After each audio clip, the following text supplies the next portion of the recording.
Bismillahirrahmanirrahim. Assalamualaikum warahmatullahi wabarakatuh. Alhamdulillahi rabbil alamin. Wassalatu wassalamu ala asyrafil anbiya'i wal mursalin Sayyidina Muhammadin wa ala alihi wa sahbihi ajma'in amma ba'. Alhamdulillah, puji syukur kehadirat Allah Subhanahu wa Ta'ala yang telah memberikan kepada kita nikmat kesehatan, begitu pula dengan nikmat kesempatan sehingga kita masih sempat hadir di tempat ini guna menunaikan kewajiban kita sebagai mahasiswa. Salawat serta salam tak lupa pula kita kirimkan kepada junjungan kita Nabiullah Muhammad sallallahu alaihi wasallam. Allahumma shalli ala sayyidina. Baiklah, pada pertemuan kali ini kita akan membahas tentang keutamaan Ramadan. Adapun hadis pertama yang berbunyi, An Salman radhiyallahu anhu qala, khatabana Rasulullah sallallahu alaihi wasallam fi akhir yawmin min Sya'ban faqala ya ayyuhan nasu qad adhallakum syahrun 'azimun mubarakun syahrun fihi lailatun khairun min alfi syahrin syahrun ja'alallahu siyamuhu fariidatan wa qiyama laylihi tatawwu'an man taqarraba fihi bi khaslatin kana kaman adda fariidatan fi ma siwa wa man adda fariidatan fihi kana kaman adda sab'ina fariidatan fi ma siwa. Artinya, dari Sayyidina Salman radhiyallahu anhu, ia berkata, pada akhir bulan Sya'ban, baginda Rasulullah sallallahu alaihi wasallam berkhutbah kepada kami. Beliau bersabda, wahai manusia, telah dekat kepadamu bulan yang agung lagi penuh berkah. Bulan yang di dalamnya terdapat satu malam yang lebih baik daripada 1000 bulan.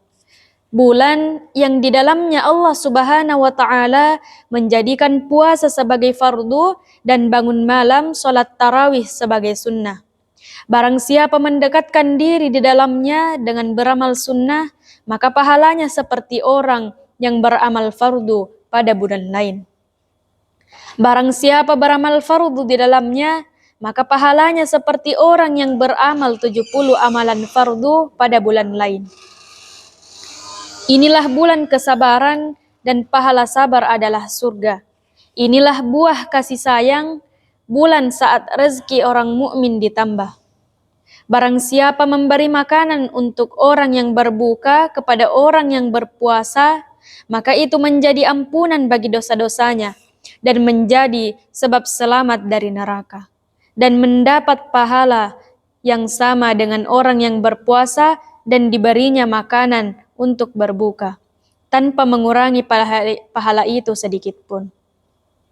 Mereka berkata, ya Rasulullah, tidak setiap kami memiliki makanan untuk diberikan kepada orang yang berbuka puasa. Beliau bersabda, Allah Subhanahu wa Ta'ala memberi pahala ini kepada orang yang memberi makanan untuk berbuka puasa, meskipun sebutir kurma, seteguk air, atau seteguk susu. Tidak harus sampai kenyang. Inilah bulan yang awalnya penuh rahmat, tengahnya penuh ampunan, dan akhirnya kebebasan dari api neraka. Barang siapa meringankan beban hamba-hamba sahayanya, juga para pembantunya pada bulan itu, maka Allah Subhanahu wa Ta'ala akan mengampuninya dan membebaskannya dari api neraka. Perbanyaklah 4 amalan pada bulan itu. 2 di antaranya meridhokan Tuhanmu, dan 2 lainnya kamu pasti memerlukannya.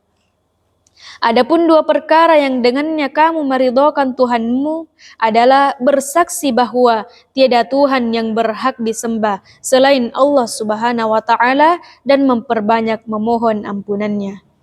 2 perkara yang kamu pasti memerlukannya adalah kamu memohon syurga kepada Allah Subhanahu wa Ta'ala dan kamu berlindung kepadanya dari api neraka.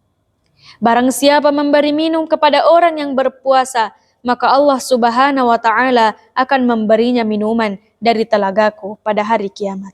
yang membuatnya tidak akan haus selama-lamanya hingga ia masuk surga. Hadis riwayat Ibnu Khuzaimah, Baihaqi, Ibnu Hibban dari kitab At-Targhib. Adapun faidahnya, para ahli hadis membahas sebagian perawi hadis di atas. Namun, karena hadis ini mengenai fadilah amal, maka hadis ini dhaif, seperti ini masih dapat diterima. Selain itu, hadis ini juga banyak dikuatkan oleh hadis-hadis lainnya. Ada beberapa hal yang dapat kita ketahui dari hadis di atas.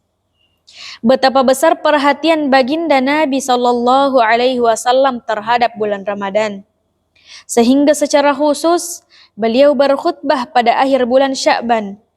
Beliau menasihati dan memperingatkan manusia agar jangan melalaikan bulan Ramadan meskipun hanya 1 detik.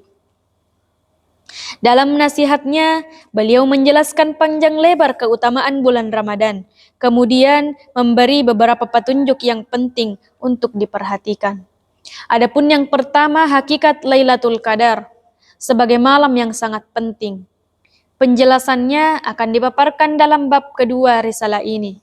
Kedua, baginda Rasulullah Shallallahu Alaihi Wasallam bersabda bahwa Allah Subhanahu Wa Taala telah mewajibkan puasa pada bulan Ramadan, dan Allah Subhanahu Wa Taala telah menjadikan sholat tarawih sebagai sunnah.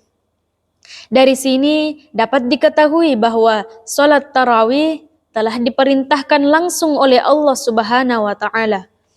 Adapun riwayat-riwayat yang menerangkan bahwa baginda Rasulullah Shallallahu Alaihi Wasallam menisbatkan sunnah tarawih pada dirinya.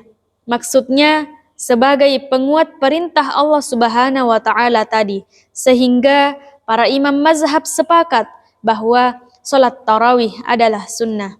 Tertulis di dalam kitab Al-Burhan, tidak seorang pun di antara kaum muslimin yang menolak kesepakatan itu kecuali kaum Rawafid atau Syiah. Maulana Syekh Abdul Haq Muhaddits Dahlawi rahmatullah alaih dalam kitab Ma Thabata bis Sunnah telah menulis dari beberapa kitab fiqih bahwa jika suatu masyarakat kota meninggalkan sholat tarawih, maka pemerintahannya berhak memerangi mereka. Orang-orang berpendapat bahwa dengan hanya mendengarkan bacaan Al-Quran 1 khatam di masjid selama 8 atau 10 hari itu telah mencukupi. Kemudian mereka meninggalkan sholat tarawih di malam-malam berikutnya. Masalah ini perlu direnungi kembali, sebab sebenarnya ada 2 sunnah yang berlainan dalam masalah ini. Adapun yang pertama, mendengar atau membaca seluruh Al-Quran di dalam sholat tarawih adalah sunnah tersendiri. Adapun yang kedua, sholat tarawih pada setiap malam bulan Ramadan adalah sunnah tersendiri pula. Dengan demikian, jelaslah bahwa apabila mereka mendengarkan hafalan Al-Quran hanya beberapa hari saja, kemudian mereka meninggalkannya, berarti mereka mengamalkan satu sunnah dan meninggalkan sunnah lain. Bagi orang yang akan bepergian atau keadaannya sulit untuk menunaikan sholat tarawih di suatu tempat, lebih baik ia mendengarkan Al-Quran 1 khataman selama beberapa hari pada awal bulan Ramadan, sehingga tidak mengurangi amalan Al-Qurannya.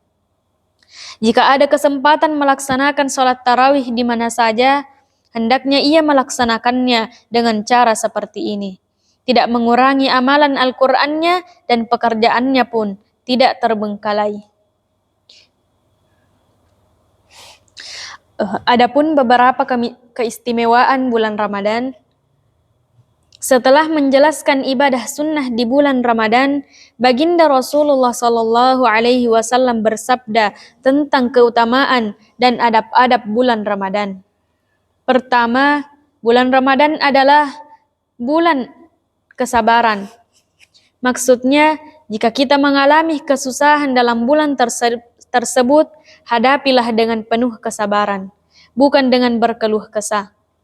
Sebagaimana kebiasaan sebagian orang ketika bulan Ramadan jatuh pada musim panas, demikian juga jika tertinggal sahur, kita sudah mengeluh semenjak selepas subuh.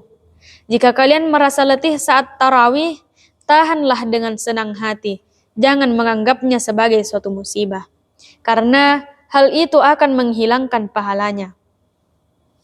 Jika untuk mendapatkan keduniaan saja kita sanggup meninggalkan makan, minum, dan istirahat, mengapa kita tidak mampu menahan sedikit kesulitan untuk mencari ridho Allah Subhanahu wa taala? Selanjutnya, Baginda Rasulullah Sallallahu Alaihi Wasallam bersabda bahwa inilah bulan kasih sayang. Wujudnya yaitu dengan membantu fakir miskin. Jika ada 10 jenis makanan yang kita sediakan untuk berbuka, sekurang-kurangnya 3 atau 4 dari jenis makanan itu disisihkan untuk fakir miskin. Jika kita tidak dapat memberikan yang lebih baik dari yang kita makan, paling tidak kita berikan yang sama dengan yang kita makan. Berapapun kemampuan kita, sisihkanlah sebagian makanan berbuka dan bersahur kita untuk fakir miskin. Dalam setiap urusan, para sahabat radhiyallahu anhu berkata, contoh nyata bagi kita. Keteladanan amal soleh mereka telah terbuka untuk kita ikuti. Terdapat ratusan bahkan ribuan peristiwa yang menyangkut diri mereka yang dapat membuat kita kagum. Lihatlah salah satu contohnya seperti yang diriwayatkan oleh Sayyidina Abu Jahm radhiyallahu anhu ketika berlangsung perang Yarmuk. Ia berkata, aku pergi mencari saudara sepupuku dengan membawa kantung kulit berisi air untuk minum dan untuk membasuh muka dan tangannya jika ia masih hidup. Aku menjumpainya sedang terkapar. Aku bertanya, apakah ia memerlukan air? Ia memberi isyarat mengiyakan. Kebetulan ketika itu terdengar rintihan seorang di dekatnya. Ia menunjuk ke arah tersebut dan menyuruhku agar memberikan kepadanya. Aku pun mendatangi orang itu. Ketika aku hendak memberinya air, terdengar lagi suara rintihan di dekatnya. Orang itu pun mengisyaratkan tangannya kepada orang ketiga, agar aku memberikan minuman kepadanya terlebih dahulu. Aku mendatangi orang ketiga, tetapi begitu aku sampai, nyawanya telah tiada. Aku kembali kepada orang kedua, ternyata ia pun telah meninggal dunia. Ketika aku kembali kepada sepupuku, ternyata ia juga meninggal dunia. Demikianlah sifat itsar atau mendahulukan orang lain. Pada pendahuluan kita, ketika hampir mati kehausan, mereka merelakan air minum untuk orang lain. Semoga Allah Subhanahu wa taala meridhoi mereka dan memberi kita kemampuan agar dapat mengikuti langkah kehidupan mereka. Dalam kitab Ruhul Bayan, Imam Suyuti rahmatullah alaih dalam kitab Jami'us Saghir dan Asy-Syakhwai dalam kitab Al-Maqasidnya menyebutkan bahwa Baginda Rasulullah Sallallahu Alaihi Wasallam bersabda, di antara umatku senantiasa ada 500 orang pilihan dan 40 orang wali abdal. Jika salah seorang di antara mereka meninggal dunia, maka langsung akan ada penggantinya. Para sahabat radhiyallahu anhum berkata, apakah amalan istimewa mereka? Beliau bersabda, mereka memanfaatkan orang yang menzaliminya, berbuat baik kepada orang yang berbuat baik kepadanya, dan berbagi rezeki dengan sesama. Hadis lain menyebutkan, barang siapa memberi makan kepada orang yang lapar, memberi pakaian kepada orang yang telanjang, dan memberi tempat bermalam kepada musafir, Allah Subhanahu wa taala pasti akan melindunginya dari huru-hara kiamat. Syekh Yahya Barmaqi rahimahullah alaih biasa memberikan 1.000 dirham kepada Syekh Sufyan Tsauri rahmatullah alaih setiap bulan. Dalam sujudnya, Syekh Sufyan Tsauri rahmatullah alaih berdoa untuk Yahya Barmaqi rahmatullah alaih. Ya Allah, Yahya telah mencukupi keperluan duniaku, maka melalui rahmatmu, cukupilah kebutuhan akhiratnya. Setelah Yahya rahmatullah alaih meninggal dunia, orang-orang melihatnya dalam mimpi. Mereka bertanya kepadanya, bagaimana keadaanmu? Yahya rahmatullah alaih menjawab, melalui doa Sufyan, Allah Subhanahu wa taala telah mengampuni dosa-dosaku. Selanjutnya, Baginda Rasulullah Sallallahu Alaihi Wasallam bersabda tentang keutamaan memberi makan kepada orang yang berbuka puasa. Dalam satu riwayat yang lain, Baginda Nabi Shallallahu Alaihi Wasallam bersabda bahwa barang siapa yang memberi makan kepada orang yang berbuka puasa di bulan Ramadan dari usahanya yang halal, maka setiap malam para malaikat akan mendoakan rahmat untuknya. Dan pada malam Lailatul Qadar, malaikat Jibril alaihi salam akan berjabat tangan dengannya. Barang siapa berjabat tangan dengan lembut dan air matanya, barang siapa berjabat tangan dengan malaikat Jibril alaihi salam, tanda-tandanya adalah hatinya menjadi lembut dan air matanya akan mudah mengalir. Syekh Hamad bin Salama rahmatullah alaih, seorang muhaddits yang masyhur, biasa memberi makan kepada 50 orang untuk berbuka setiap hari. Dari kitab Ruhul Bayan. Adapun bulan Ramadan dibagi menjadi 3 bagian. Setelah baginda Nabi Muhammad SAW bersabda tentang keutamaan memberi makan kepada orang yang berbuka, beliau bersabda bahwa bagian pertama bulan Ramadan adalah masa diturunkannya rahmat. Maksudnya, rahmat Allah Subhanahu wa Ta'ala dicurahkan kepada seluruh hambanya yang Muslim.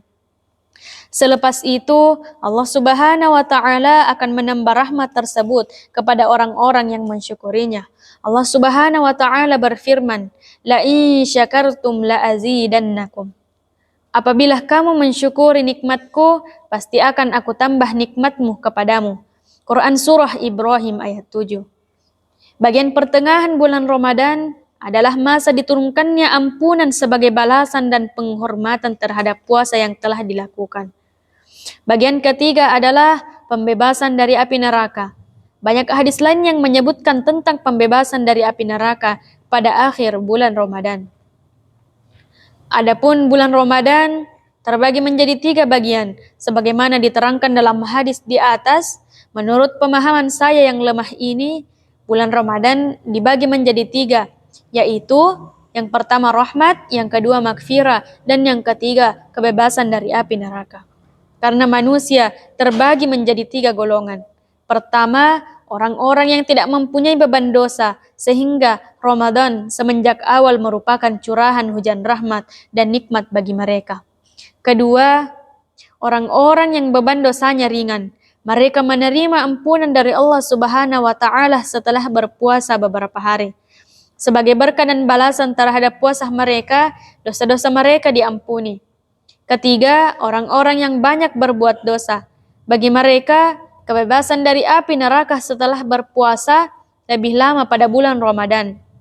Bagi golongan yang semenjak awal Ramadan telah memperoleh rahmat Allah Subhanahu wa Ta'ala, dan golongan yang dosa-dosanya telah diampuni, maka tidak perlu ditanyakan lagi berapa banyak rahmat bercucuran kepada mereka di akhir Ramadan. Wallahu a'lam.